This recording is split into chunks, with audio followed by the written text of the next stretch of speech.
This program contains content that may not be suitable for viewers under the age of 18. Viewer discretion is advised.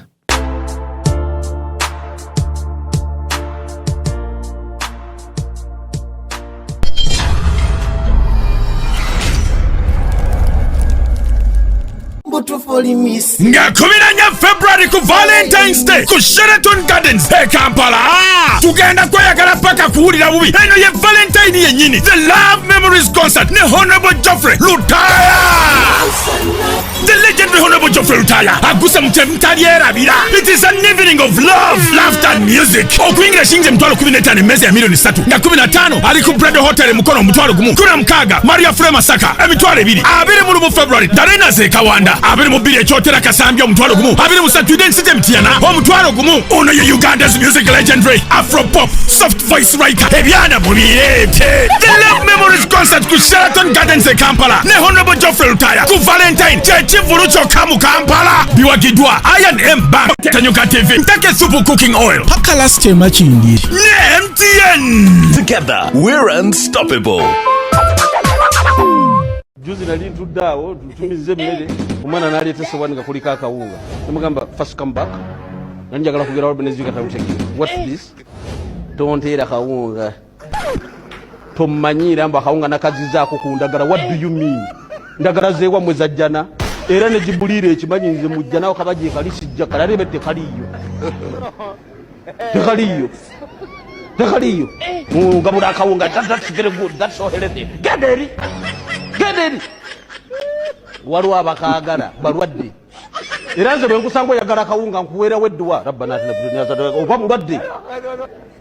Swings Avenue ekutusako Roast and Rhyme Reggae Raga Nyam Edition yakwera ku Sunday nga 23 February jahazi pia emunyonyo alebado kuyingira emitwalo 7 ku geto ja kusasula 10 VVIP experience eriba big boys emitwalo 20 kalefuna ticket yo katigena flexi pay app obanyiga kamunyenye 2 mu kadala Samwa Soja Bini Ganta Young Mulo Winnie Nwaji ebirong digula kusawa 5 z'okumakya jangu na gurilia na kwachera akanyama jangu na akakeka yaye bone bacharibo endongo tukuba yakulubalama omuziki gwa reggae ne raga ogutasirika non-stop mwesale mivazi eja yellow red oba green olwo vibes olubalama lw'ennyanja zirinnye baba.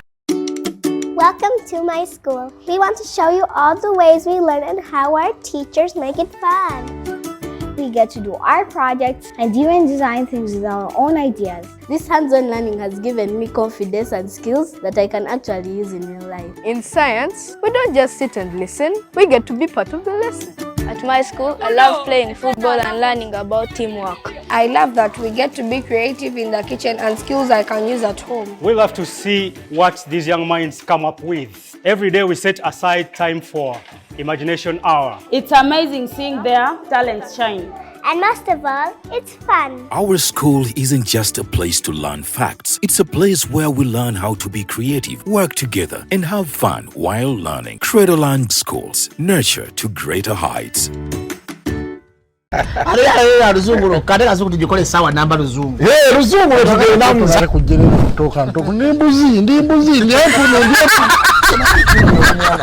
sizali samukazi kati ndi muto gwasa sule ewana akyala abulula bababbi abakyala wale somuyomba nyembuto katonda ya chembuto genda weji waminge yabawereza buno bukeke obutini singa babu mutwale bamusonseka mukamwa bwonna n'abufulumiza mu nnyindo kibwa ina guno omugugwa Musa wayitista biblia mu detergent waliwo wanangabi ebola yakasajja kasendi kalimba bannange esendi bannange.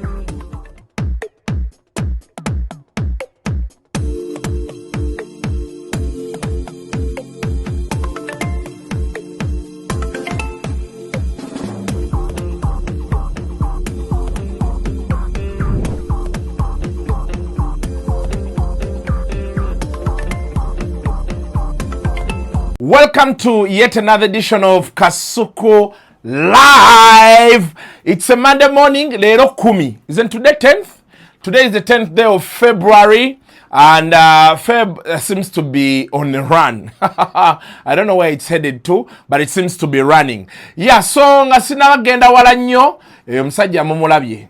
Yakowera ddala akawunga alinga nze n'emiwogo tuli tuti.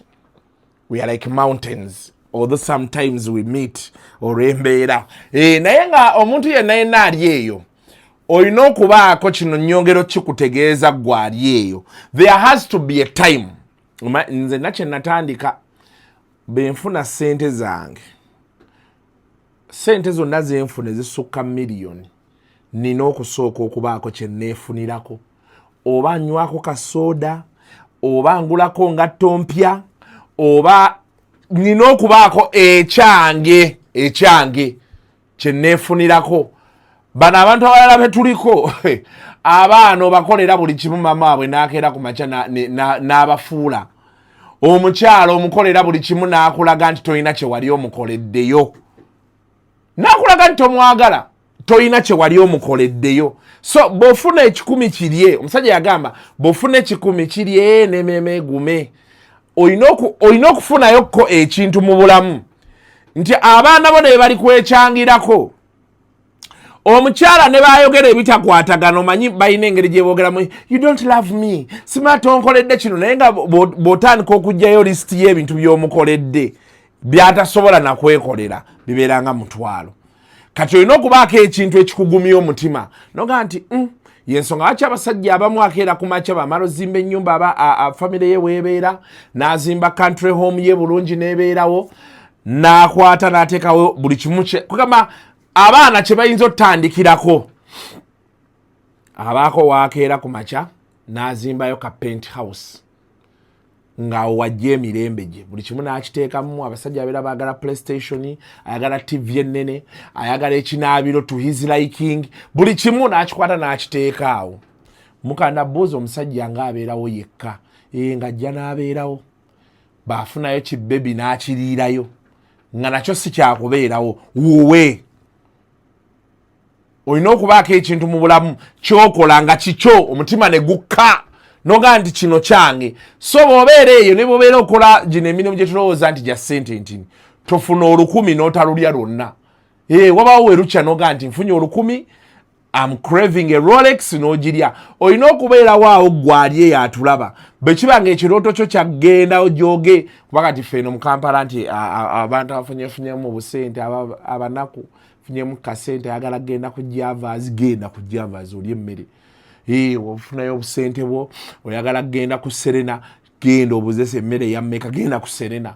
Abalala bw'ofunayo obusente bwo oyagala sulako ku Serena, Protea, Mestiru, genda. Walina okubaawo ekintu kyokola ekisanyusa omutima gwo. Bw'oba wali ennyo akawunga nga Seeka bw'agambye, akawunga keesonyiwe. Omuntu ajalaga nti va ku nnyama ng'ovaako yaki, ebijanjaalo bye bigenda okukolera ki?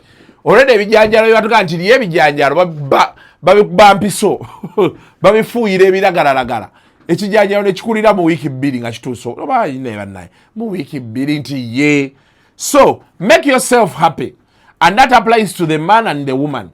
Omukazi oli eyo okola, famire y'omusajja bw'esomba ssente, bw'oweerera ono bw'oweerera oli, ye bannange njagala kulabula abakyala, by the way n'abasajja, interest yo ebeere ku ggwe mukyalawo n'abaana bo. Mulekeraawo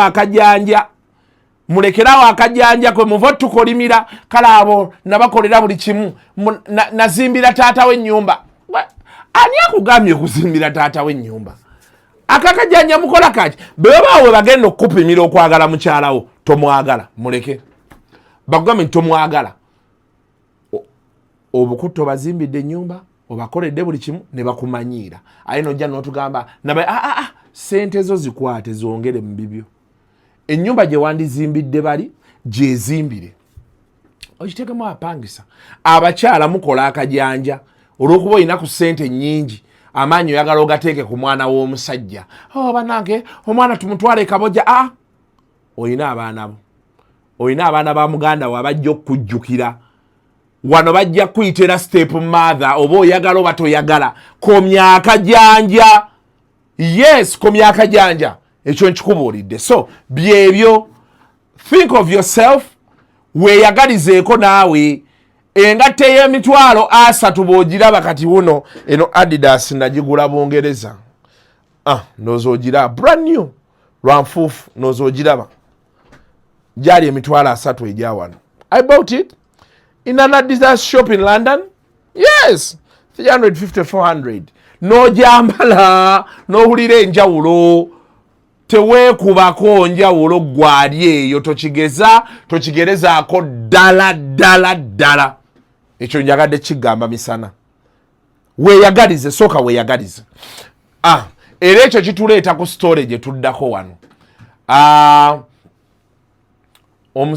Omukazi story yaraninga ku NTV era ajala okwebaza NTV.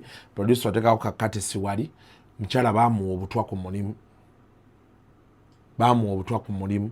Tugamba nnyo abantu ku mirimu tofiirawo. Kolako ky'osobodde emirimu egyo ne bw'onoofeera bagenda kukuzzaawo. They are going to replace you. Tubibagamba nnyo buli kiseera. Omuntu n'obeera ku mulimu n'onyigiriza abantu. Obataddeko embeera obataddeko amaanyi. Of course that is not the case with this lady, but njagadde kulaga. Omuntu kugamba bw'omala okukola va ku mulimu genda. Omaze okukola onyuse essaawa 4 okyatudde awo. Otandise olingiriza Jennifer wano nga tewaateredde. Ennaku zino byakola tetubitegeera. Totinkuula Jennifer. Bamukakkamu totinkuula Jennifer. Ojja kufuna obuzibu bwa bwereere. Okitegeera. So njagala tusooka tulaba vidiyo eno abantu buli omu ategeere ensi tetulina giteekako maanyi. Abantu banyiivu bannange, abantu banyiivu ate bamalirivu. Soko tuwe story. Winifred Mwesigwa Nakazani yabula ku Lwokubiri nga 17 Septemba 2024. Yamala kufuluma lukiiko lw'abakozi olwalimu okuwanyisiganya ebisongovu era okuva olwo teyaddamu kubikako kya mulubaale. Nga tannabula ku ssaawa 2:18 ez'ekiro Mwesigwa yali omusunguwavu aliko mukwano gwe yakubira ng'akozesa essimu y'oku mulimu. Anga tujjawuliziganya nga nkyagenze waka nina bye ŋŋenda okukugamba bingi. Meeting tebadde nungi. Stress nze era tewedde. Nayogera eddakiika nga 2 ne muga atambula mangu dde waka obudde buzibye. Mwesigwa nga wa myaka 32 era nga mama wa mwana omu yali akulira ettendekero ly'abasawo erya Kawempe Community School of Health Sciences. Lwe yasembayo okulabikako kompyuta ye y'omu ngalo oba laptop yagireka ku mmeeza kwatuula nga nzigule ekiraga nti bwe yafuluma yali asuubira okudda amangu ddala. Teri yamulabako ng'agenda. N'ekyewuunyisa kamera z'essomero enkessi ku ssaawa 2 ez'ekiro zaali zaavuddeko dda. Zazzibwako ku ssaawa 5 ez'ekiro. Oluvannyuma lw'ennaku 2 Mwesigwa yali anoonyezebwa baasanga mulambo nga gusuuliddwa Nagalaale ku kyalo Makenke ekisangibwa mu ggombolola y'Ennangabo mu disitulikiti y'e Wakiso. Peter Mulwanyi nga yinginiye yawummula agamba omubiri gwa muwala we tegwasangibwako kintu kyonna ekimwogerako. Engatto emu yali eri bbali ate ng'era ogiraba eriko ettaka ng'era kiraga yabadde n'engeri y'okulwanamu. Emu nga yagyambadde engoye nga baziyuzizza. Yes, they raped her. Alipoota okuva mu ggwanika yalaga nti Mwesigwa yafa olw'okubulwa wassiza oba kiyita ekiziiro. Mwesigwa yaziikibwa nga 22 Septemba ku kyalo Lambala mu ggombolola y'Irongo mu disitulikiti y'e Luuka. Yagenda okufa nga amaliriza emisomo mu by'ekisawo ku Health Tutors College e Mulago ng'era abadde atikkirwa mwezi guno. Weni yali mwana ayagaliza buli omu, weni yali ayagala atuwa ekitiibwa, atwagala. Nga ne mu bantu mikwano gye nga kagamba nga yatutunda buli wamu bambi mwana waffe yali mwana mungi era we lost. Mwesigwa yegatta ku ttendekero lya Kawempe Community School of Health Sciences ng'omusomesa nga 2023 anaatera okuggwako. Ababadde bamumanyi obulungi bagamba mu kusooka yalaga nti omulimu yali agwagala okukamala. Naye mu process gwatandika omutama ngaoza n'ebisibu abakozi tebaagala kukola olw'ensonga nti baagala beesonyiwa omunimbalaga obunafu bwange engeri gye ndi omukazi kati ng'agamba essomero terinsasula. Mu mwezi ogwokuna 2024 Mwesigwa aliko akalwaliro ke yagula mu tawuni kanso y'e Kasangati n'akaddaabiriza era n'afuna n'omusawo akaddukanya. Mu ngeri y'okukekkereza ensimbi z'entambula n'okwewala okutambula obw'omu ekiro ebiseera ebisinga Mwesigwa abadde atuula ku boodabooda emu ne mukozi munne omusajja ne bava e Kawempe naye okudda eggayaaza naye gy'asula. Okuva ku mulimu Mwesigwa ng'asooka ku kilinika ye Nannyula omusawo gwe yateekawo. ebiseera ebimu ng'ayinza okukola ekigenze ewala n'atuuka n'okusula mu kirinika olwo eka n'agendayo ku makya okwezigulako n'okutwala mutabani we ku ssomero. Abooluganda bagamba nga wakayita emyezi 3 ng'amaze okufuulibwa akulira ettendekero, Mwesigwa yaweebwa obutwa. Ne mugamba walidde biki?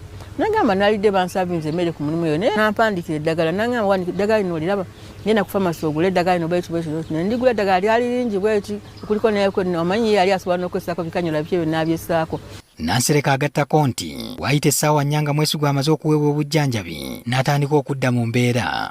Ati ne mugamba kati bw'obanga oyagala okulyayo emmere, yali soka ne mugamba tolyangayo emmere, genda n'emmere yo n'agamba okutuka emmere ne bimukola ki ne bimukooya, ne mugamba kati kyokola okimanyi, kati genda gwe mufumbira mwennyini nga gwe wennyini gwe weesaavinga ku mmere y'abantu bonna abangi, nga gwe weesaavinga tolinda kusaavinga kwetera eno mmere mu ofiisi yo. Nti Mwesigwa era yabulirako ku nnyina ne mukwano gwe nti baakola nabo baali bamwogerako nga bagamba nti asendasenda nannyini ssomero amuganze. Ne mugamba bikole ki bisusa amaaso kuba n'oli eri aliwo era baali bamugamba ekintu kyekimu. Mwesigwa yasemba okusisinkana mukwano gwe ku Sande nga 15 Sebutemba 2024. Yambuulira nti yali mu kuteekateeka by'anaayogerera mu lukiiko lw'abakozi olwali lugenda okubaawo enkeera. Baasembayo okwogera ku Lwokubiri nga 17 Sebutemba ku ssaawa 2:18 oluvannyuma lw'olukiiko lw'abakozi olwalimu okuwanyisiganya ebisongovu. Ekyewuunyisa ku olwo gyakolera teyavaayo ne mukozi munne omusajja bulijjo gw'atambula naye ku boodabooda. Nenoonya essimu ya mukwano gwoyo gwe yali atambulanga naye. Ne mubuuza wakoma kumulabako ddi naga ngenda kukebera ndabe lwe yakoma okukola ki okujja ku ssomero naye n'eggulo nawuliddeko. In fact ekyo yakireeta luvannyuma nga nzizeemu nti n'eggulo teyakoze. Nekinkwatako nentegeeza ne taata. Mulwanyi yakubira omubaka wa Kibuku County Herbert Kinobere nga ye nannyini ssomero lya Kawempe Community School of Health Sciences, Mwesigwa gye yali akolanga alikulira. Kakati netugenda ku ssomero n'akiyalinga meeting, kakati ne bagira groups, different groups, nti ne baziga nti kakati bano bagende eno mu malwaliro ago ag'amaanyi, kali bagenda okutuuka ku casualty wards naddala Mulago nga taliimu. Mu kiyongobero eky'amaanyi yakulemberamu abagenda mu ggwanika e Mulago, kyokka n'eno bagenda okutuukayo ng'eyalina ebifaananyi by'omulambo ebyakubwa nga yannyuse. Wabula baategeezebwa nti emirambo gy'abakyala 2 gyazuulwa mu bitundu by'e Kasangati ne Gayaza. Aduumira poliisi y'e Kasangati yabakwanaganya n'omusirikale eyakulemberamu eky'okujja omulambo we baagusanga. Era ne we baamuttira awo, she was fasting. Yali afasting oba yali asibira nsonga ki simanyi. Era muline nebuuza nti bya Katonda bizibu. Omuntu olwedde abadde namu kusiiba ali mu kyosuubira nti omuntu wasingira okubeera mu butukuvu. Naye siru n'aba nti God did not protect her. Wakayita emyezi eno okuva Mwesigwa yattibwa naye tewannabaawo bwenkanya ku nsonga z'okufa kwe. Abali ku mukolo gw'okuziika mu disitulikiti y'e Luuka bakakasa nti omubaka Kinobere nannyini ssomero yabyogera tabirumamu nti kamera z'essomero enkessi zaali teziriiko mu kiseera Mwesigwa we yabulira. Bwe yatugamba oli ne wanaaba yeekwesewa waaba yeekwese maze waffe tujja muzuula ntugamba nti sokera n'agamba n'abakozi be n'agamba abakozi mmwe bwe kuba nga kumwe kuliko omuntu eyakozeyo n'ekintu kino mwenda watera atambula oba yeeweeyo manga kye ntugamba ne tuguma. NTV wetuukiridde omubaka Kinobere ategeezezza nti okunoonyeza kukyagenda mu maaso. What I know is the investigations are still going on, and those who murdered their husbands, they shouldn't think that they are safe. Much as we are using the police, but we are also using other investigating bodies like the CMY, so they shouldn't think that they are safe. Tewali suspect gye twakute kubanga tewali yavuddeyo natutegeeza nti ono yakoze kino, naye twagala kukubiriza abantu mulanga oba mukyali eyo ate mulina amawulire gonna agakwata ku mugenzi mututuukirire mu kyama mutuwa amawulire ago. Newankubadde abooluganda baagala okumanya yatemula muwala waabwe bagamba nti beetegefu okumusonyiwa, wabula wakyaliwo ebikyebuuzibwa okugeza lwaki munne gwe yannyukanga naye bulijjo tebaatambula bombi ku olwo ng'ate bakozesanga booda emu okutuuka e Gayaza olw'ensonga z'okwerinda ebiyita ekiro. Essomero eririko n'eddwaliro lwaki kamera enkessi zaggyibwako wakati w'essaawa 2 ne 5 ez'ekiro. N'ekirala obanga ddala Mwesigwa yalaga nti afulumye ku lunaku olwo, ye bw'aba yafuluma ani yamulabanga agenda era yagenda atya. Story eyo ogirabye. Now Waliwo mwami gwenda namulaye ku TikTok okwo alina ekintu kyakola alina stories ezanyumya kuba muva Bulaaya. Nalabye Trump okubimu bye bayogera. Trump be yali avaayo gamba nti abantu babazze ewaabwe. Yagamba abantu abamu bajja ne basaba asayiramu wano ne baddayo eka balaze nti eka wabi ne bakukuta ne baddayo eka ate ne bakulaakulanye ewaabwe gye bagamba nti wabi. Musajja ono alina story gyanyumya eyatuukawo omu ku bakwano be. Wa mukyala we yamuloopayo baani I don't know. By the way waliwo story gye yadde banyumiza. Ebintu byatabuse abali ebweru. Abanayuganda batabuse wano fitina y'Abanayuganda yasituse naddala mu abali ku internet abavuma abantu. Nga either popular tebiri kiriya obanga reasons wawaayo tezitegeerekeka. Oli adda nyumiza Haji yapangira Hajati omu amutwale ebweru. Hajati bino byeyogeza edda nga bakyafeekinga nzaali ki yeyaŋŋambe baali bafeekinga ki? Stamp ezigenda mu passport nti natambulako wali some years ago. Kati mbukojjawe ng'amugamba Hajati agenda ajja kulabirira abaana biki kugamba mu kunnyomerezaawo. Ono gwe baali bagamba nga tagenda ku embassy ng'ababuulira nti wali wajja ali bwati ne bwati bayiiya bwe bati ne bwe bati. Ndoza process yali agimanyiiko. Kati oli be yaloopayo bonna abajja ku olwo ne baba mu abaali ba forges. Abanayuganda fitina etuli waggulu. Muva Bulaaya ensonga lwaki tugamba abantu nti muva Bulaaya kakkana bw'oba osazeewo kola. Ate embeera nzibu kati. There is a power shift happening in America. Egenda kujja ne mu Europe. Nalabye kati Canada bayina on Prime Minister aliko ya resign nze alinda balondo omulala akwatemu. Naye gwe baagala oleeta gwe bagamba favorite okujja tava mu kibiina kye. Ali radical alimu olu Trump. Kati banyigiriza nalabye era Elon Musk banyigiriza UK ne European Union. Batandise okupartneringa ne ba radical leaders mweze ensi. So oluusi tubagamba nnyo bw'oba wava e Kampala si mu bubi by the way. Osobola okusigala ng'oteesa by'oteesa. I have no problems sikuwulira naye nkubuulira kati byendabye kuba tuludde nga tubiwulira. Osobola okuteesa by'oyagala no problem. Ekinaddako tonnenya.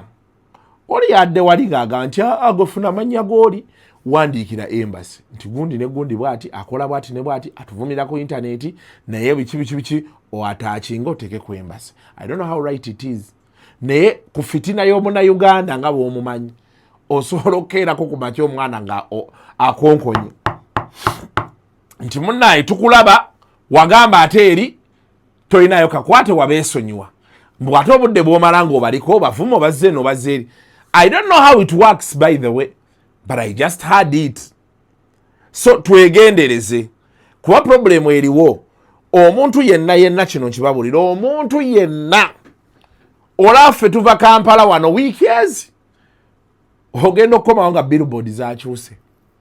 Billboard zokka nina fulumano nalira ngenze UK nagenda okukomawo nga DSTV ne Airtel zaleese billboard ezishining awo ku gundi ku Sesegeti we waliwo billboard yali ya DSTV ng'ekire yaka emasamasaba ekyo ekyusa ne bukkala. Nengamba ebintu byakyuse dda olwo ensi ekuddukako ekuleka. Kati yagenda mu January ajja genda okukomawo ng'enguudo nkole ezimu baazidivati nga ziyita eri kwegamba ng'ensi you know. So let us be careful. Ensi nga bentera bagamba osobola okusalawo n'okola ekikyo. Abaana bangi bamanyi bali eyo. Ensi baagita. They know their levels of vulnerability. Ensi n'asalawo n'agaaka nkole ekyange. Okera ku makya noga nti mbadde Kasuku wano nga nkuba enduulu kiganye embeera enyigiriza kangenda ate mpanga obulamu. Bino bya Kasuku yes tubifunamu bw'okera nga tokyabifunamu. Ng'ogenda kukiddako bano ng'obaleka ng'obata. Yes. So soko tuwe video eyo. Nze simanyi kigenda mu maaso ebyaddala. Waliwo nkuba kyey'omulala era naye yali yajja mu holiday wano. Abadde amazeewo akabanga e Uganda. emyezi gye we gyaweddeeko n'akwata ennyonyi ye n'agirinnya n'addayo mu Amerika. Bwe yatuuse ku kisaawe ekimu mu Amerika n'awaayo paasipooti ye ne green card. Abasajja ne bamubuuza ng'oluddeyo nnyo ate nga tulaba oli mufumbo wano, towatambula ne mukazi wo? Nti nedda, nalina emergency, nalina okwanguwa okugendako ewaka. Nti naye ng'oluddeyo nnyo. Abasajja bano si basiru, ne bamugamba tuwe ku ssimu yo. Essimu ne bagikuba kebo, ne balaba conversation zonna z'abadde alina mu WhatsApp, twala tugende. Nga bupiki ne mama demu bujjudde mu WhatsApp, tugenda kumisinga, I miss you, twala tugende. Ne bakizuula nti omusajja ono ebikolwa byakoledde mu holiday bibadde byakulyamu mukyala we Lukwe. Nga balaba obwenzi bwakoze nga buyitirivu nnyo. Ebyaddala bino mbibabuulira nti abasajja bano we bakuwa empapula z'obufumbo, nja kubawa example ya Sweden, nti we bakuwa empapula z'obufumbo holiday esooka baba kusuubira nti ojja kugitambula ne mukazi wo, kubanga emyaka ebiri gino egisooka oba emyaka egisooka mwenna mubeera excited nti oba toyinza kuleka munno. Kati bo kibeewuunyisa omuntu ofuna otya holiday esooka oli mufumbo n'oleka mukyalawo ate gy'olaze n'olwayo nnyo. So kitegeeza bano abasajja si basiru. Nze lwaki buli bintu bino ebigwawo ne bintuukako nzija ne creating awareness.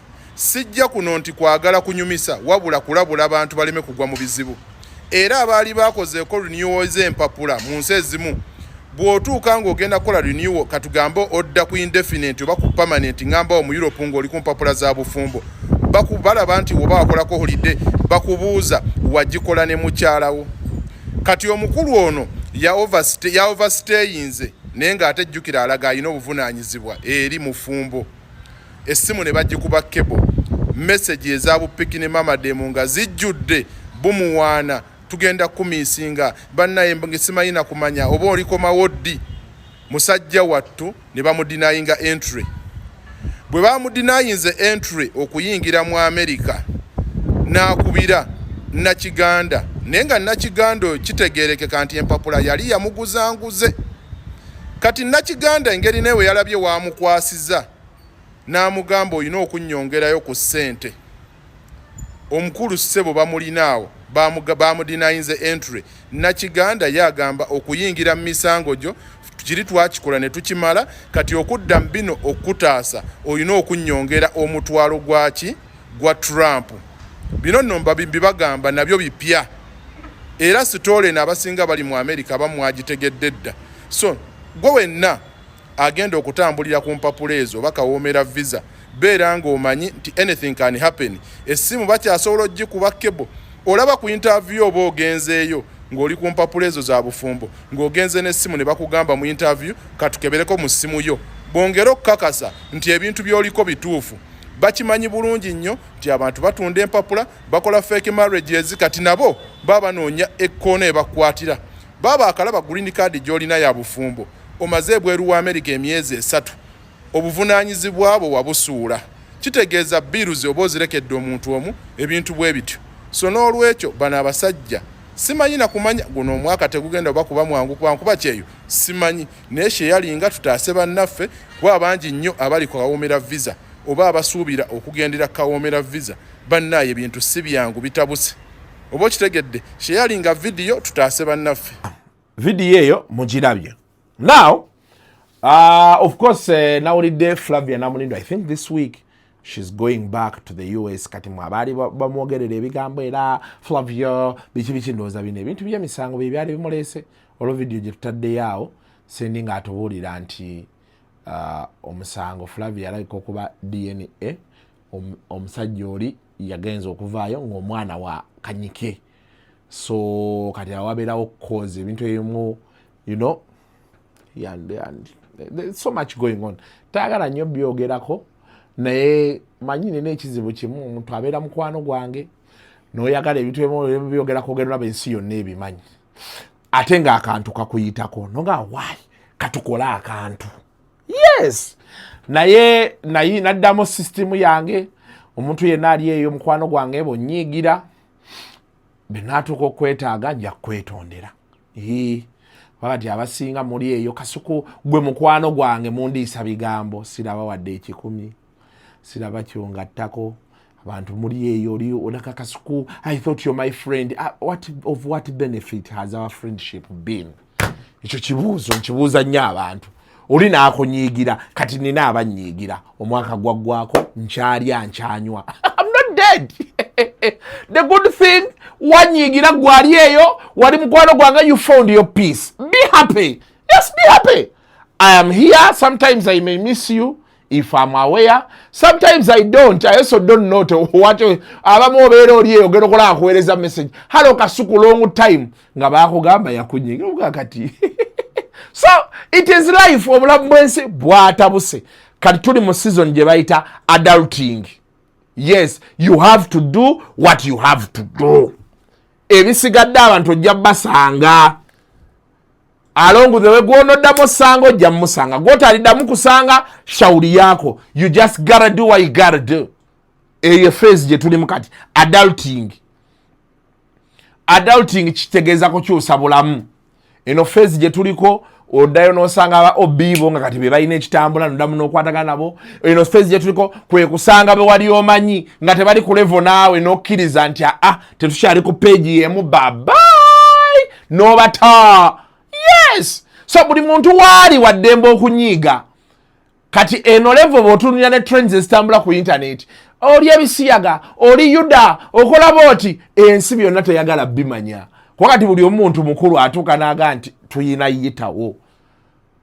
Oba walidde enkwe, oba oli wambwa, oba wakoze eki. The great men that have made it betusomako abasinga, they had to make these decisions. And I'm telling you out there, you have to make these decisions. Chaliwo baba ali eyo, alina omukazi, bwajja n'abanyumiza omukazi omanyi alina kasente ampaamu naye nze simu feelinga, wamba omukazi oyo. Take on the woman. Gwokyusa obulamu kuba ono takiraba. Okyusa obulamu tugenda kwogerera era mutyaba wabba mukazi wa muno. You're going to be sipping on a Bel Air as we talk. Yes. And after a week, we shall leave you alone. You're going to continue banging that woman. She's going to continue making you happy. Hey, that is it. Change your story in whatever way. Kasita totta. Eyo kutta n'okuloga byo sibikiririzaamu. Naye bino nti nabbye nanyakudde, nabbye kuyeebase. My brother, continue. So byebyo naye nga Flavia posta ye yagifulumiza. My sister Mary Flavia Namulindwa, hi yafulumiza posta ye. So ye embeera eri awo naye baŋŋambye addayo. Yes, addayo. So ndowooza byebyo. Nabye concert ya Alien Skin baji postpones. Baga nti Africana yagijjeeyo wale birabe bawandisi. Mu Africana yabagambye tetujja sobola. Naye yagambye mbu wali abamulwanisa eyo ye bayite endongo. Endongo nga yakutte wansi ne waggulu. Kikyo kye bayite endongo. Nga yakutte wansi ne waggulu. Okuyitawo mu industry eno abaana bakulwanisa misana n'akulwanisa n'omumanya nga teyakwesinikizaako kade kye bayita okukula ensi n'ekutunuulira eti eyes on you n'otegeera nti life has become hard. You also have to get tough. Yes, ye embeera eri awo. Anyway, kati ngenda sawa sizezo ngenda kwogera luzungu. Of course ngenda leeta amateeka ga Valentine's Day, kagenda tufuga Valentine's Day. Amateeka ngenda galeeta ku KFM. Then nkuleetere ekirala, nina emboozi ya Lydia Jasmine ne Spice Diana, nina emboozi ya Khalifa ne P.A. Wasejjirinya. Musajja yagenze ku malaalo naye kiki bannange yagenze ku malaalo naye nze samunenyeza. Ngenda kuwa ensonga zange lwaki era lwaki namuwagidde akole ekyo. Ennaku zino kati obulamu tubutambuliza mu kutiisatiisa. Hey, asobola okukeera ku makya n'agamba omuzimu gwankutte. Naye alina ke yakoze ke yayogedde. Ne mmanya nti tuli wakati mu firimu omwana oyo baataafuna ekkaadi. Wayinza okubeerawo ng'abantu bulijjo muvuma abantu aboogera ebintu. Oyo omwana ayinza okuba yagenda okuvaayo omuntu otandika okwebuuza waki wavuma omuntu alina ke yagambye awo n'aga nti byonna byonna ebyakutuukako bye waŋŋamba njogere ne ŋŋamba naye Alex mu bakontenda ba kaadi eyo oli mukyoko mukyoko ate ye Alex agenda kujja independent that I'm sure of kusinzira ku genfuna baatafuna kaadi ajja n'ekifaananyi kye atambula nakyo ng'akikutte bwaki essaawa yonna kigenda kutokota so naye nga kaadi esuubira okugabwa leero Monday oba enkya Tuesday but top runner top contender Kanso Nalukoola n'omwana oli Magala ye Magala Wumalo Wumalo oyo ekisinza obumuteeka mu maaso ku kaadi eyo bagamba beba original foot soldier kati babuuza original foot soldier mumumye mutya kaadi naye ate Kanso Nalukoola naye kuba baŋŋambye nti balina kye bali mugezaako tunuulira baagala abantu nga Ssemujjuŋŋanda beeyongere mbu bano abasinga bye baatwala they are jokers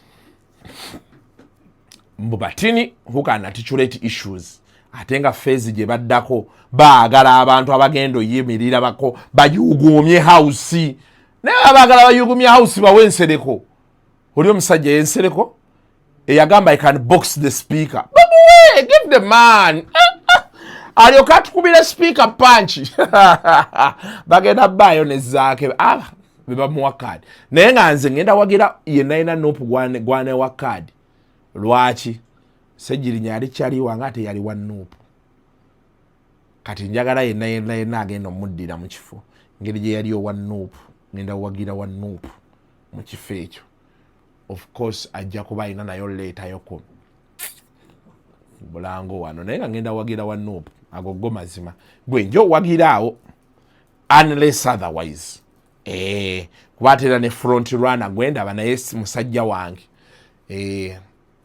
is a bit hard on Cash. Him and Cash don't move out easily. Wawano nnyo Kasuku anya ayinamu ekirimu. Kasuku yakuwolereza omusango. Ama Kanso Nalukoola lekeraawo ebyekisiru tuwe ku nkalu.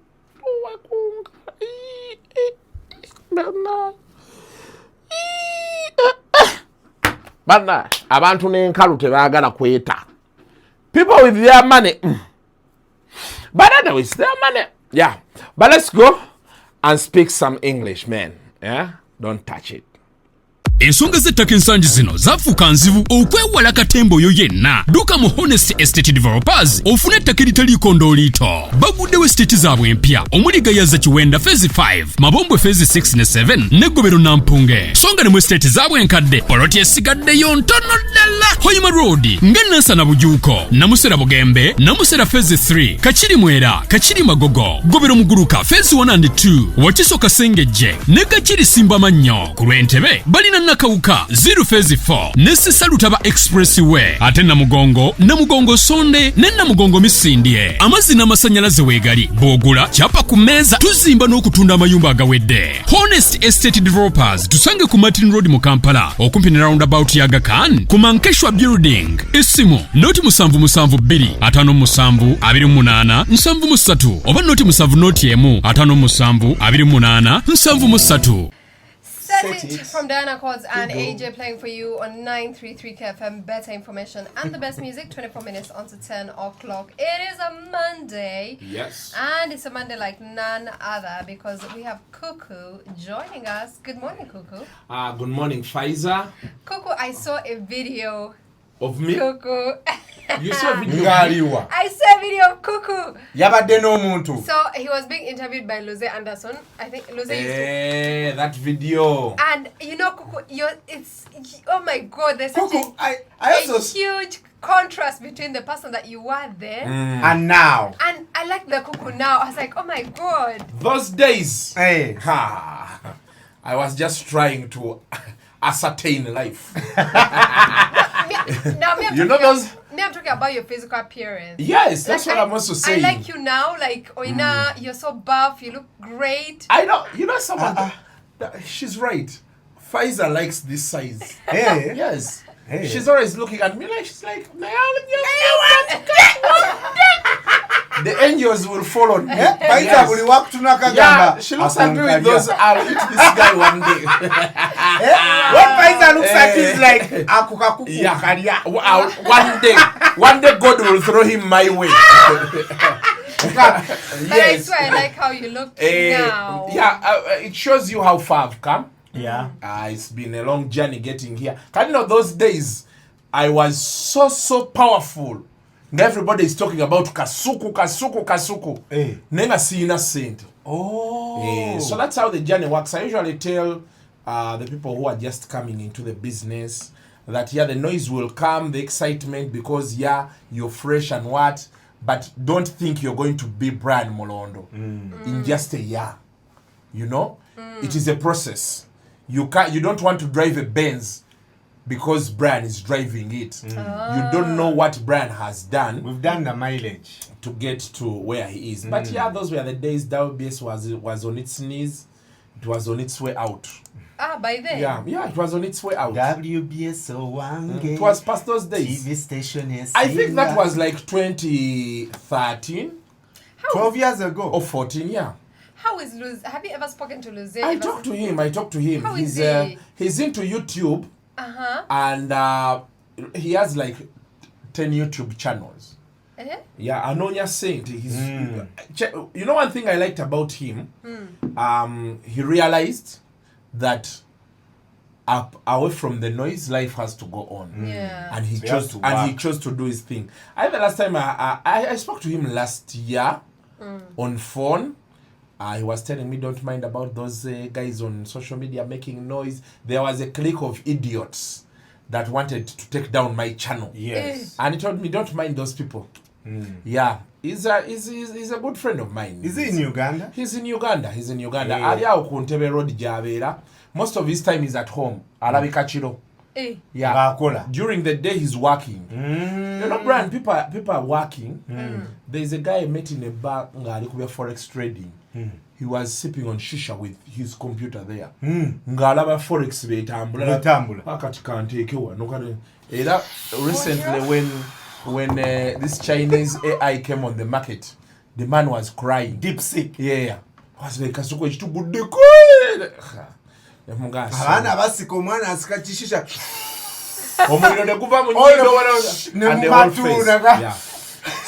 So people are working out there. And Luze is the best example of what I always tell people. After all this noise, it's like Brian when you left NTV. You went and did your business. Yes. You were going on. Yeah. But we have people who still want to be in the limelight all the time. Limelight tegenda kulisa. And auntie abantu bano be batuwaga this audience because even up to now someone finds me and asks nga wabula. So if na yakirungi nnyo okubuuza nga wabula nga you're looking good. Of course. You have your money. I'm looking good. I'm looking like Pfizer's cupcakes. Yeah. Pfizer nkubanja cupcakes. I don't know what your intention is. By the cuckoo, you had better give me my cupcakes. We're going to have them on Brian's. We're going to do like a belated birthday thing for Brian on Friday. So I'll bring them. You think Friday won't reach? Not Friday, Sijaba. But then my birthday is coming through on 24th. You, Yes. We are in the same month. We're in the same month. Yes. Yeah. It will be a bandy. So Kuku, what do you want for your birthday? Pfizer, I got a chulida. Pfizer, can you give me what I want? Should I say it? Pfizer, should I say it? Say it. I want one of the gifts like you can give me. I want the latest Apple Watch. That's like 5 million. Yes. I want the latest Apple Watch. I want to try it. I'm not a person of watches, but I want to try it. So now let me also ask Pfizer for a gift. You already give me one patch. Brian, I get a cupcake. No, I don't want the cupcake. Keep quiet. I want the Apple ring. The black one. Apple ring is chatty. Oh, there's a new Let me ring. tell the listeners. That's what. It reads your heartbeats and all that stuff, but it can be also double as a wedding ring. Let me tell the listeners what I did for Brian. Yeah, Kabi. One, namugulira katogo eri kulufla. Katogo karufula kamanyi. Yeah. 2, I gave him a day off. Here. Yes. Yeah. You are the PD now. Why? Pfizer seems to be the PD. You say I was coordinating us for Kasuku, we've scheduled you here. Pfizer. No. I think you'll be there. And please make sure you keep time. I don't want to remind you about these things. And you know, she's the one who did Christmas Santa. Exactly. Brian, guys, can we have Santa? Guys, Santa Nalo, who picked me? Was that it, boss? Becky, I'm picking. Becky gave me the gift, Wama. She gave me. Me, I picked who? Katigwe Walon. Jagala Muenkaru. Hey. Like a Walon dance. You didn't get someone who picked you? I know. Skills picked me. Oh. Yeah. So yesterday I met Brian. There's something weird about you, Brian. Have you noticed it? What? Your daughter looks like you, your son looks like the mom. Yeah. Oh, yeah. And my madam was saying, Nego, obirabye. Kati omuwala atafanana tata we. Omulenzi atafanana mama we. Yeah. Because yes, those are my friends. Yeah. Wow. Those people, idiot. Yeah, of course. I do those things. Yeah. I do those things. Yeah. And of course that brings us to Valentine's Day. That is happening this Friday. Valentine's Day, the rules that are going to govern us on Valentine's Day. The first rule, shave. People should shave. Yes. From all angles. You have a nice haircut, work on your armpits, and and the other part where we can't talk, make it designy. You can you can shave a love heart, you can just shave like a straight line like this. So that is Valentine's Day. Look exceptional. Don't be every day. So that when someone looks at you, it's like, oh baby, That is one. Don't come like a plucked chicken. You just come. It's not the case. Then the second thing, Valentine's Day is for those who are in relationships. Valentine's Day are madam or Mr. But it is for those who are most importantly, Valentine's Day are mchala wa waka. I told you between November 1st to Feb 15th, those months are for madam. Mchala we waka. Yes, the rest will live up to you. So allow madam or Mr. of home to be with the family. Just be a family. Valentine's Day is not about the family. It is about you and me. The two of you. You buy someone a cake, wine, what, and come.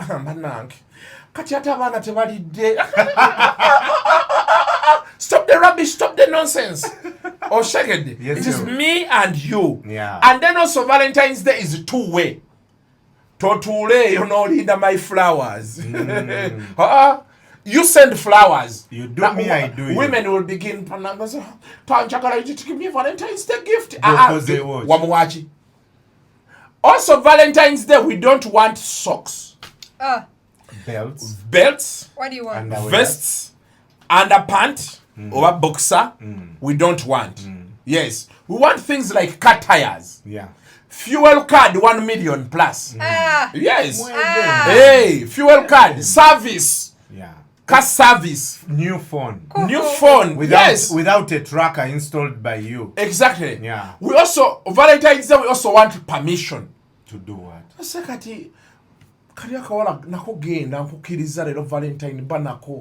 Yes, those are gifts we want.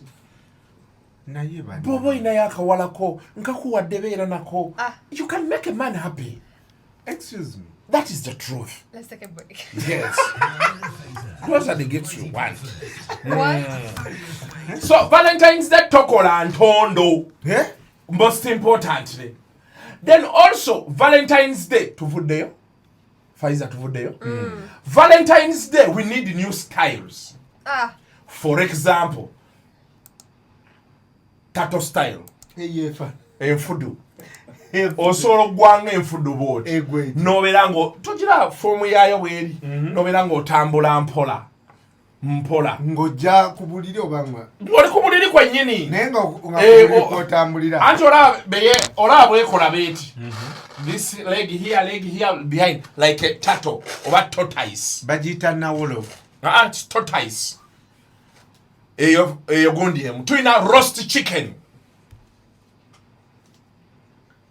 ozimanyi zino enkoko za tv bwe zibeera bezit tulina kawundo style fananetya omukyalo omutwe guba wansi nga kino ekyawansi kiri waggulu banange ebeeranga backsama nti jukira bats face down. Don't you get that daily already? Like people are focused on missionary cowgirl or cowboy style, you know, then dogs, cats, those styles. Yes, you have not seen cats banging? No. Sure. Cats bang as if one. What? Yes. So then we have the Russian roller style. Where to roll you build kati gwo omusajja obeerawa in one position gw'obeera ekyuma. So you spin. We want new styles. Valentine's Day. Yes, we don't want the normal style. Kawundo. Then twina George of the Jungle style. What? Yes, George of the Jungle. Muina okuba kati awo nga mu nnyumba mulimu mwekka. Obuuka bubuusi ne bakutayiriza wali, ne bakutayiriza wano, ne bakutayiriza George of the Jungle. Eyo George of the Jungle. Nga muli bute. Byebyo. Kati tunafuna obudde oba nkoleyo ka story kamu wano. Nkoleyo kamu wano? Kati waliwo abaakubye omwana embooko. Wabalabye eza waya Rashamire Ntungamo district standard school. Naye I told my son kino nkyogera sikimenya my son mtana nga ali kabojja. Abasomesa bakimanyi. Naye mwennyini njini nakimugamba era takubwa. Maybe nga tangambye. Nasuubiza abasomesa nja bakuba. Ekyo nakyogerera ku TV. Wacha wewe. Nkubuulira mazima. The first lady banned corporal punishments. There has to be better ways. There has to be better ways how you discipline a child. That is why we do community psychology. Hire us. If a teenager is becoming rampant, how do we tame the teenager? You're picking a lot of money from parents. You're not employing us for those services. Ategori psychology. Yes. Abana bangi bali eyo tebalina mirimu. They did community psychology. Tusome ebyo teenagers tubateminga tutya okuba omwana wange omukubisa waya. Radlai. Go akatonda yagala abaana abo. Naye wali abasomesa wali abazadde abawa abasomesa the permission to cane. Sijigabanga kubanze ne wange sikuba. What's the worst punishment you've given your child? Mugalira mu kisenge. Olunaku lulamba n'abeerayo paka lwatereera. Era bakimanyi. Kwengatta n'okubogola gwe oba nkakwata n'enkawunzika upside down be. Wangi nekagamba kusuule. Katuwoka suula. Sisobola kasuula. Okitegera. So they have to stop. It's Azawi with Masabo playing for you on 933 KFM. Better information and the best music. It's still Monday and Cook is still joining us and packing everything that happened over the weekend. Yeah. So before we continue, the chiboko that happened, you saw that guy who was beating children. My son has express orders. A teacher beats you, you beat him. We begin. There's nothing. I am paying close to 3 million. You can't be beating my child. Yeah, Lwakuba good math. Simanya zereti. If he has come late, I don't beat my children. I don't. And I don't allow. Never aba mama abwe bakubye. Banindira ku gate. Yes. Nibanga daddy mommy beat me ebikopo ne byatika. Nino kubalaga nti nina kyenkozeewo. So otabukane mama we. Tibama abate bama ensolo mukuba. Mva nzijja ndi mukambo nino kwechangamu abana ne that is in charge. You know? Ani yakubyo omwana. The child. Nakwatike chikopo n'ekikuba wansi temukidanga mune enfuluma n'engenda. Nodaye mutsenge noga madam. Kakkana. Tubere bakakka. Kuba bana onoyogera naye bulungi. Naye wano the children have to know that daddy is in charge. Teri kuba bana. Yes. Oboshtegeera. And I told my son be bakuba mukube. Kati nzije nga tulina emisango egi. Gwe yakubye omwana n'omwana yakubye.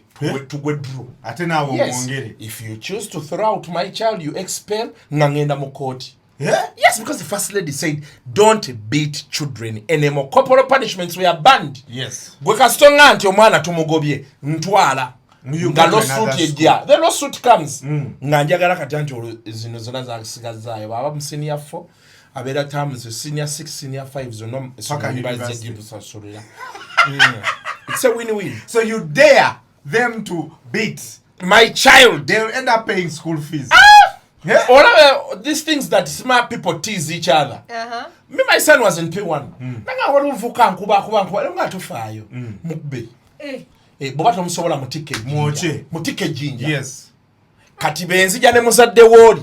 Muzadde we explains to me why your son beat my son to the level of my son beating your son. Yeah. Bakuku, you're encouraging violence. No, but that one I agree. I also told my children. So actually one of them called the parents and said Bianca beat me. So we were called, and of course Nendaga, Bianca, why are you beating the when we entered the car? I was like, my daughter, big up on yourself. You should not allow anyone to bully you at school. Why are you accepting? Then from there, there's a child who killed herself. She set herself on fire because apparently she was changed from one school. The boyfriend was changed from one school and she wanted to go to the other school. And the parents refused. You can see the problems we have. Omwana yabadde ayagala gena mu mixed day tayagala gena mu boarding. And that happened. So we are living in very, very tough times. But my condolences are with the parents. Omwana wa senior 3 abeera gusi. And she set herself on fire. Now she's dead. So I know you love me so much. Yes. And my boyfriend is outside suffering.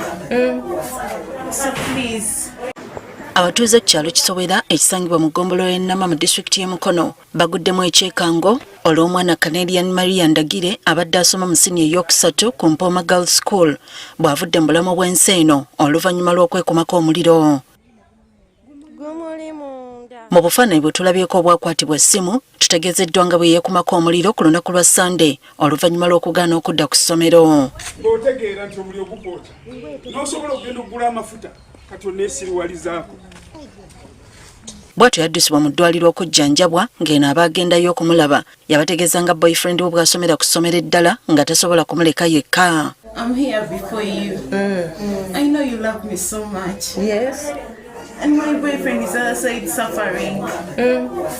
So please, let everything end so that we can all be safe and sound. Ono teyasobodde kusimattuka. Omuwala ono abadde abeera ne jjajja we Sise Kiwanuka ku kyalo Kisowera. Omu ku booluganda lw'omugenzi atubulidde obuzibu kwe bwavudde. Olunaku lw'e Sunday yali supposed okuba nga reporting back ku ssomero.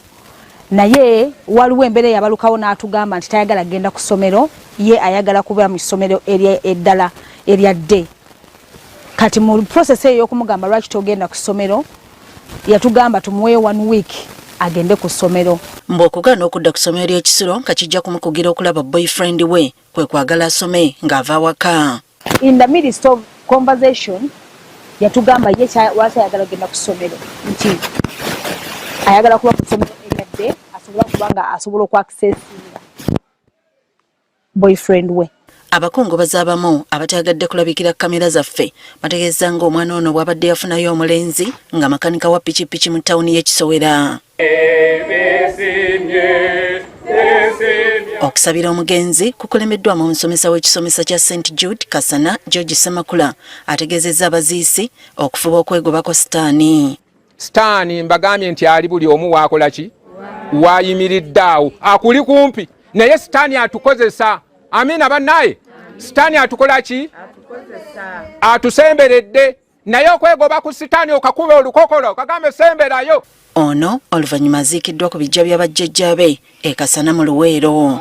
But you guys, have you ever been in a relationship where you love the person so much to the point that you can kill for them? You can die for them? Never talk about the way I like my life. The most important person in my life is me. The moment I'm still alive, you go, I accept, but I cannot touch myself. Never want to threaten me. That if you don't do this, it's okay, you do it. I am still here. I know where you came from. Everyone can come. Yes. The only constant in my life is me. Yeah. The moment you threaten me a little like this, I say thank you very much. Have a good day. Yes. Coco, at least you've cried. No, you can cry. I've not. You have not cried for love? But you see, even your wife now. No, I've not cried for her. You people have seen me as you know what I was saying. I was a hot guy. Ngabatu feel like fees. Wanji. Kutide. Katiye ya wangula. So you're the prize. But you know, for me, most times I just wake up one day and I'm like, I'm in this relationship. Everything happened. Then I'm like, is this for real? So someone says, I've dumped you, and the whole relationship, my mind was on something else. I see you every day, we talk together. Hello, baby. I'm like, okay. Baby? Yes, so you wake up one day, you dump me, you dump me, and I'm like, nah, yeah. But you are dumping me for something that was never there. Okay. Never owning in. But right now, Madam, of course, see, we have children. Yeah. These are my kids. Oh. Now, Khalifa Aganaga is standing for MP, Kawempe North. Yeah. But he seems not to know even the area he's going to represent. He was on TV. They asked him, just give us some sub-counties or counties in the area or villages. Nulidina n'ekibuuzo kyo omanyi ku parishes ezikola Kawempe North. Essebo zimanyi ziri mwenda. Namely azimanyi amanyi esimugaye ziri mmeka fuga miruka ki gyatamanyi emiruka gye giruwa ssebo egikola Kawempe North. Bano be baŋŋambye nkubuuze. Kyenjagala nkunyonnyole kiri bwe kiti. Mukulu Nurdin. Ye muganda wange. Teriyo muntu asobola kwesimba okiringa muntu onaamubuuza mannya ge. Njagala nnyo onnyamba ombuuze ebintu bye ngenda okukolera abantu. Abantu atamanyina gyakiikirira. Njagala nnyo ombuuze ebintu bye ngenda okukolera abantu. Khalifa badde muto bafaako wano. Bulijjo by'ombuuza nga Khalifa music, Khalifa nga politician. Honorable Khalifa toka kumanya miruka giri mu constituency tiyo honorable. Emiruka njikunyonyodde emiruka giri. Ati mutuwe emiruka etaano gyokka gy'omanyi mu Kawempe gy'ogenda ofuga.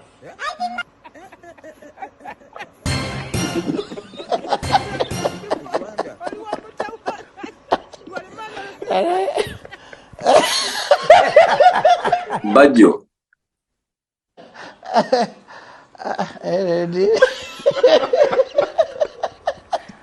Khalifa toyanze. Alenga tumuleka. Khalifa ajja kudda. Katumulemuko.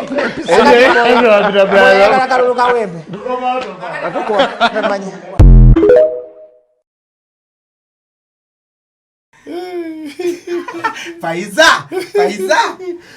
Kasuku is confirming your fear. That things won't be as simple. Now there is drama in Kawempe North. Sejirinya's former PA, Alex Luswa Muhammad. He's Alex Muhammad. He's Alex Muhammad? Yes. He's formerly Alex, now he's Muhammad. Hey. He went to Sejirinya's grave and called on his ghost to fight hard. So he gets the nope card. Oh, fight hard, Mr. Update. You told me, you promised me. Not threatening. There's things you told me that I should say. I think the time has come. Yeah? On the grave, the man was calling to his ancestors. Yagenze kuntana, where they buried Sejirinya. Na fukamira, ne team of people na asaba, the ghost of Sejirinya to fight hard. And the family allowed that? To make sure he get... He was the PA. He was the PA. Yes. Family, they're poor, they're broke. They take one day at a time. Wow. So, the man went and knelt. Ayagala kadi ya nopu. Hey! Aha! Now, they are not happy with what happened. And other people are saying... Did he participate in the debate? He did. Net Financial said one. What did he do? He said what he had to say. How did he do? He was fairly okay. Yeah, of course he was not... He was like the third best candidate in the debate, yes. Yeah, so he went on and, you know... Angenyo yamba kumaso tata. Ai tata nzizo kulopero lutabalo tata. Kadi ya Kawempe North egabiwa ku lunaku olwokubiri tata. Tata nsaba olwane ngabo wayogera nti fight hard. Nsaba olwane mu buli mbeera yonna tata. Kadi ebere mu mikono gyaffe tata. Tusobole okumaliriza tata bye watandika tata. Amalwaliro tugategeko omukono tata. Gasobole okubeera nti gatambula. Kubanga naawe kye wali oyagala tata. Wali tonyumirwa nnyo kutwalibwa mu nsi z'ebweru okulaba nti ofuna obujjanjabi tata. Era kyakuluma nnyo okumanya nti obujjanjabi bufuna bweru tata. Zisegi bokisi abakyala beeyagale. Tata waŋŋamba nchamuke. Tata nchamuke. Emmotoka y'ebbeeyi neme kugivuga tata sigenda kugivuga tata. N'ekyensaba tata olwane okwate ku mitima gy'abakadde baffe tata bagaba kadi. Tata olwane nnyo okulaba nti obakwatako ku mitima tata. Emikululo ogwo gunono tata gwolesa omulungi ennyo. Buli muntu akwenyumirizaamu tata. Bye watandika tata bireme kufa. Twongere okubeera nti tulaga ekifaananyi. Twongere okubeera nti tusiga ekifaananyi kyo mu maaso. N'omukululo ogwo gugende mu maaso. Tata nkwegayirire towummula. Honorable Segirinya towummula. Ensi n'ensi erinze. Ensi n'ensi erinze. Olunaku olwokubiri kadi lwefuluma. Tata towummula. Teweebaka kuba nange seebase tata. Nga bwe seebakanga tata. Ng'oli ku kitanda tata. Ne seebaka ne nsobola okukuuma ddamula. Ni watabaawo afuguma tata mu constituency. Tata naawe teweebaka. Nkwegayirire teweebaka. Kijja kuba kya bulyaza amaanya nnyo. Bw'oneebakanga kadi bagitwala tata. Tata teweebaka. Zuukuka golokoka. Tusobole okubeera nti tutwala Kawempe North mu maaso. Tusobole okumaliriza ebyo bye watandika tata. Tata bye watandika mbimanyi bulungi nnyo. Era ne by'oyagala bigguke. Nawe woyagala bituuse. Tata teweebaka. Nzize mu maaso go okulopera olutabaalo olwo tata. Era kata ne nkwebaza. Tata weebale kungayidinga. Muveti ngito wonna waliwo tata. Tata nobeera mu debate nga wooli. Abamu ne batuuka n'okuseerera ennimi tata nga kwokikoze. Ne ngamba nti tata yongera okulwana. Tata teweebaka lwana Segirwana. Lwana tata lwana. Lwana Kawempe yo tata. Kawempe yo. And did that. So, that's like WhatsApp. Can I just do one color story? No, sign us out, please. Madam. You don't know that Pfizer is the sign boss. Us out. Pfizer is the PD. Unfortunately. You can have the show.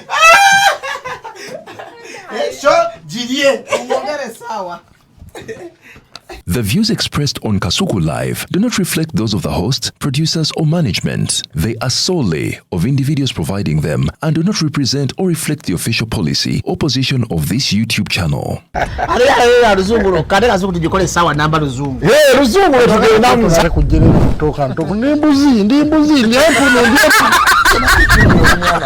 Sizalisa mukazi kati ndi muto gwasa sule ewange akyala abulura bababbi abakyala werezo omuyomba nyembuto katonda ya kyembuto genda weji waminge yabaweereza buno bukeeke obutini singa babu mutwale bamusonseka mu kamwa bwonna n'abufulumiza mu nnyindo kibwa alina guno omuggo gwa musa wayitista biblia mu detergent waliwo wanagambye ebola y'akasajja kasendi kalimba bannange esendi bannange